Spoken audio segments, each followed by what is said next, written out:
He's Stonebraker and he does stuff, yeah. Feel the hum of the wheels out there. Not perfect, but he dares to dream. Hit that subscribe, make that bell scream. Hey, welcome back to the channel, YouTube. Stonebraker does stuff. Today, hello to the doggos. We're also saying hello to the YouTube viewers. But today is August 2nd, 2025. And folks, 75 degrees. This is absolute perfection weather-wise if you want to ride an e-bike. We have been dealing with a lot of heat the past 6 weeks. We're talking about mid to high 90s, and the heat index a lot of days was over 100, so it's been miserable. This weekend is cooled down. This is perfect. So I don't know if you could ask for better weather to get out on any bike, especially on a e-bike like I'm on right now. I am on the Mokwheel Basalt 2.0, and I know if you watched my last video, I had mentioned that the next video that I would post would be on my new e-bike. Well, my luck is not good when it comes to purchasing e-bikes and things like that. So I was gonna come out here and ride the Mokwheel and kind of explain why I haven't had a bike out yet, or a ride out. Let me rephrase that. I was gonna come out here on the Mokwheel today and explain to you why I have not had any videos on my new bike. But the new bike, and I don't want to get into it too much because my next video, I know I just said that, but my next video should definitely be on the new bike, and we're probably looking at Wednesday or Thursday of this week. So cross your fingers. Don't hope to die, because nobody wants to die on an e-bike. I almost did, and we'll go over all that in my next video. But since I didn't really want to talk about the new bike too much on this video, I did want to get out because, like I said, it is just absolutely amazing outside. And even though I've been kind of busy today, and it's a weird day. I was on the go, had some running to do. I took my new e-bike, the Ebike M1, I had to take it to another bike shop this morning, so I did that. Got home, did a whole bunch of laundry, all kinds of not fun stuff, and then when I got done, I'm like, okay, it's 3 o'clock already, and I was a little tired.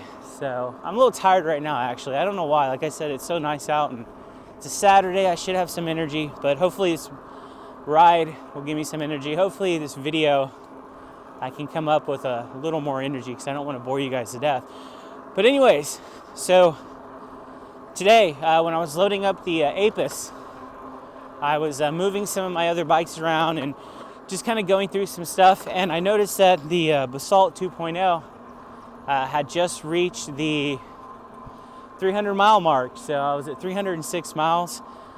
It's crazy because I feel like I've not been on the bike that much, and I guess the miles just slowly add up. So I'm getting to the point where couple maybe 160 more miles, and the Basalt will be the most miles that I've ever put on an e-bike, which is crazy if you think about it, that I've not put more than 550 miles on an e-bike. I either sell it, something goes wrong with it, or something goes wrong with it and then I sell it, or I just get angry at it and sell it because something angers me. But yeah, it's not going to happen with the Basalt.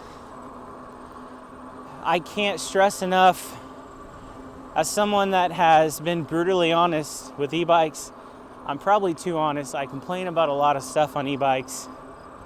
I don't like a lot of ride positioning. I don't like a lot of seats. And I'm to the point now where I know I'm not going to like the seat on an e-bike. So I just buy a Cloud9 anyways. But the Mokwheel got a flat tire on my first ride. Absolutely no issue with the bike. You know, it's not like the bike is hey, I'm gonna run over this and get you a flat tire. But besides having to change tires, when I got it. It's such a good bike. There's like no ghost pedaling, and I think it's because it has a bigger and sue me, okay, for not knowing the terms, but I don't know if it's a tooth guard or whatever, but I think it's got a 52 teeth majammer. I know that's a very technical term, but it just makes riding this bike so smooth. And after riding the Apis and the Favado, experiencing what it's like to have really, really terrible brakes, I can just appreciate the value of a higher cost e-bike with better components. The hydraulic brakes on this are fantastic. The only thing is the back rack. I need to fix it a little bit because it is bumpy when we get on these trail, when we get on the bumps and stuff. But again, that's nothing to do with the bike. I just need to go back there and fix that. But it's such a good bike. Like, I couldn't ask for a better bike really than what I have right here. And I had a few people locally ask me like, hey, which one of your bikes is your favorite? And I have a hard time because I like this bike and I also like the Hey Bike Ranger. I've not had any issues with it, and I can appreciate that, again, on an e-bike. But like if someone pulled my my big toe and was tickling my big toe and was like, hey, I'm gonna keep tickling your big toe until you tell me what it is, then I would probably have to go with the Mokwheel Basalt. And the brand overall, just the past like 6 weeks, just dealing with the all the issues with Favado and dealing with their customer service and all that crappy stuff has just made me really appreciate the value of a good bike. Now this, to be fair, is the most expensive bike that I've ever had. I believe right now, with the tariffs and life changes, I believe this bike is currently $18.99, so not a cheap bike. I think when I got it like 3 months ago, maybe 4 months ago, I think it was $16.99. So I was lucky enough to get in there at the right time to get it for a little bit cheaper. But even at $18.99, like, it's definitely worth it. And we're coming up on some people here. And again, I do not want to be the weird middle-aged dude on a bike talking to himself. So we'll go ahead and pass these people real quick.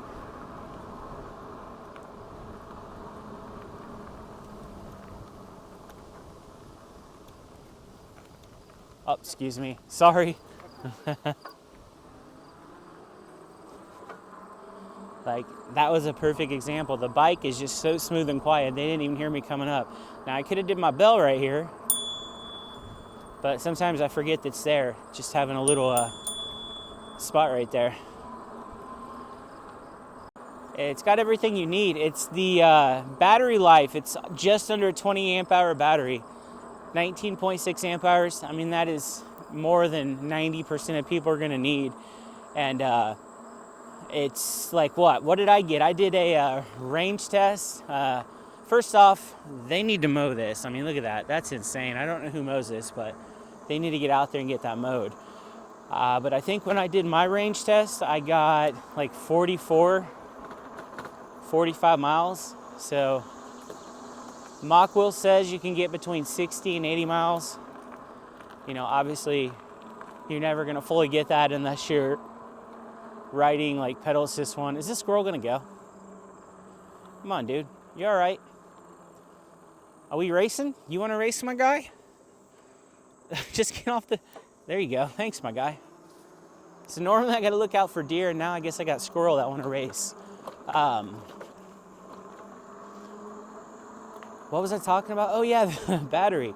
So depending on several factors, how you ride, where you ride on, I realistically think most people are probably going to get 35 miles at least on this. And that would even be people that mostly do higher pedal assist levels. And it's a torque sensor. So you used to riding regular bikes, you don't like the feel of a cadence sensor, you don't like just getting on a bike and barely moving the pedals and going 7,000 miles an hour. Well, this is a dual-sided sensor too. I didn't even know that till a few minutes ago. I don't necessarily know what that means, but it's got to be a good thing. It's just so smooth. The torque sensor works as it should.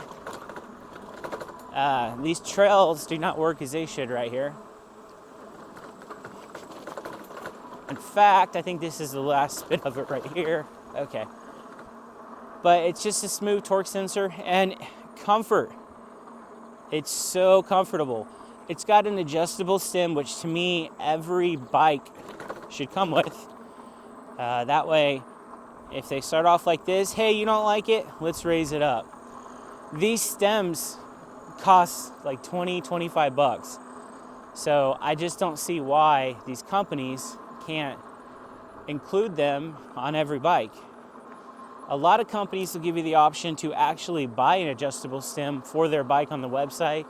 Now, of course, they overprice it by like 20 to 30 bucks, but why not just put it on the bike? So, just a small comfort thing that I appreciate with Mokwheel. This being my second Mokwheel bike that I've had. The first being the Mokwheel Tour Plus that also had an adjustable stem. Mokwheel just kills it. They absolutely kill it with the comfort options on this bike. And then they've got the grips with the gel right there. You can look at my thumbs dancing right there. At first, I was a little unsure of the grips because, you know, I like the little ergonomic thing right there for your palms, but I didn't really like the gel because it was too firm. But the more you use it, it kind of lessens up a little bit, and now I really appreciate them adding that. So just another comfort item. And I have short arms. They're not very long. If the Guinness Book was here and they had a record for men in Indiana named Adam that ride e-bikes for the shortest arms, I would probably be up there. So I don't like bikes with a lot of reach, and I'm kind of experiencing that with the Apis, and we'll talk about that in the Apis video. But this bike, the reach is perfect for me, and it's weird because I don't think it's that lengthwise. I don't think it's that much different than the Apis, but just something about how the stem works, how the handlebars position, and how you can just maximize what you need to be comfortable. Just absolutely perfect. And it's very unique that it has some features that I don't think I've even shown you one of them. I know I've talked about it, but with this bike, it can be used to power equipment. So you can buy a separate inverter that plugs into the bike down by the pedals, and then with that inverter, you can charge devices. So if you're someone that camps, I mean, this is the absolute perfect camping companion. I think I need to trademark that term, camping companion. One of these e-bike companies needs to definitely start rocking that, and I'll take 5% of your proceeds for coming up with it. But yeah, you plug it in, you can plug in like, I think a little TV, you plug in like phones, things like that, solar. I know that's one of the major things is solar. So technically you could charge this bad boy with solar power.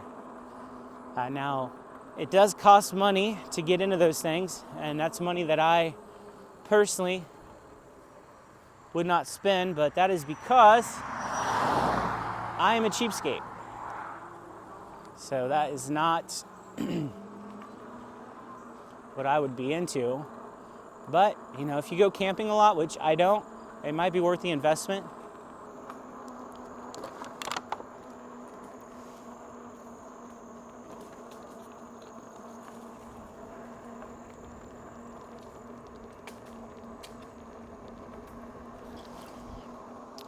Also, can't say enough good about this Casey's spring water.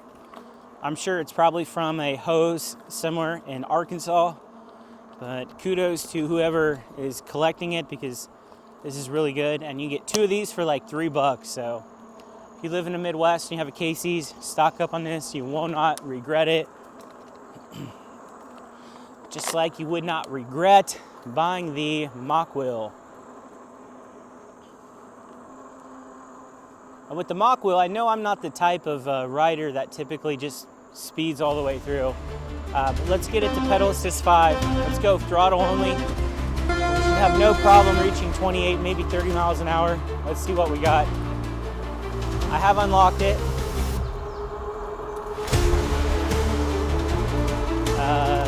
26, 27, 28, exactly 28 on the dot. Kind of going up a hill here a little bit. Let's see. Yeah, 28. So I did, when I bought the bike, one of the things I did do is I made sure to try to match up the speed on the screen with the legit speed. So I know that's correct. And this is the bike that if I wanted to, I could pedal at 28 miles an hour. Not a lot of e-bikes you can do that, you know, but this does have that 52 teeth ring, whatever. I'll actually put right there what I'm talking about. So it makes it very easy to keep up with it. And it's a welcome feeling riding the previous 2 bikes, and especially the Sky is a great bike too. Cheap bike, but a great bike, but a lot of ghost pedaling. And the Apis, the 24 miles that I have put on the Apis M1 Pro, did a lot of ghost pedaling on that, but that was mostly trying to not die on that bike. And yeah, so be on the lookout for that video. So I'll give you guys a little bit of info, and then we're gonna go ahead and end the video here. I don't know, I'm gonna figure out exactly what the future holds for the Apis. I think at this point, the amount of money and stuff I put into it, I'm gonna keep it, but I'll kind of tell you what I've done.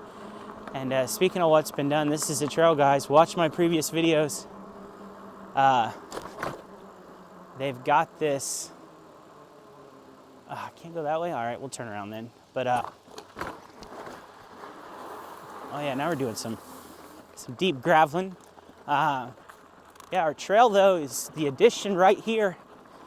They have got it asphalted, and I believe a week it'll be truly completed. Technically, we could probably go on it right now, but I'll wait till it's all done, and then we'll take a whole trip around the trail, the completed trail. Again, Mokwheel. We've got over 300 miles. Fantastic bike. I love it. I'm going to proclaim it my favorite e-bike that I've ever owned. Now that I've given it that proclamation, my luck, it will probably die in the next ride, or when I'm riding it home right here. That's just how things tend to go for me when it comes to the e-bike world. And let's go straight right here.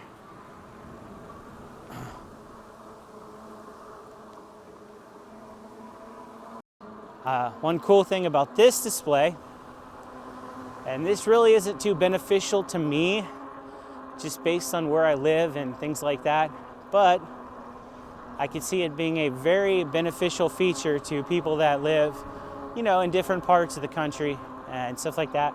Bigger cities, where you've got to watch out for people stealing your stuff and trying to take you home with them and offer you $4 for your e-bike. You tell them no, and then they just kidnap your e-bike, and it just ruins your whole day. So basically what I'm going to show you guys is this screen pops off. There should be 2 little spots down here, and I can feel them with my fingers. You press them in, and this screen pops off. So like if you're going in a store or somewhere, pull this off, put it in your pocket, and they cannot take your bike. So that's a nice feature to have if you're somebody that, you know, has to worry about shady people. Luckily, riding in my hometown, 9 times out of 10, I don't have that fear too much.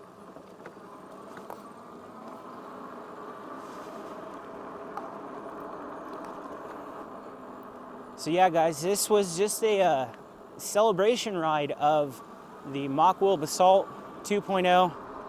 fantastic e-bike, smooth e-bike. If you're in the market for a torque sensor e-bike, fat tires, and you know you're not, you're willing to spend, I should say, a little bit more, you know, you can definitely get cheaper e-bikes, torque sensor with these size tires, but I'm a perfect proof that sometimes buying cheaper e-bikes does not work out. You know, plus Mokwheel, from what I've seen, they have really good customer service. That's just what I've seen. All right, so let's end the video. I'm gonna get a quick thumbnail. Again, just appreciation for the Mokwheel Basalt 2.0, over 300 miles, fantastic e-bike. I mean, I could go over spec after spec, but you guys can look at it and it's a beautiful bike, just fantastic. So happy with this bike. I'm gonna keep this bike. I'm gonna continue to ride this bike. As always, thank you for spending your time helping me waste my time. And I promise you, the next video will be on my Apis M1 Pro, and I'll have all the details about why it'll be 2 weeks before I get a video out. I'll see you in the next one.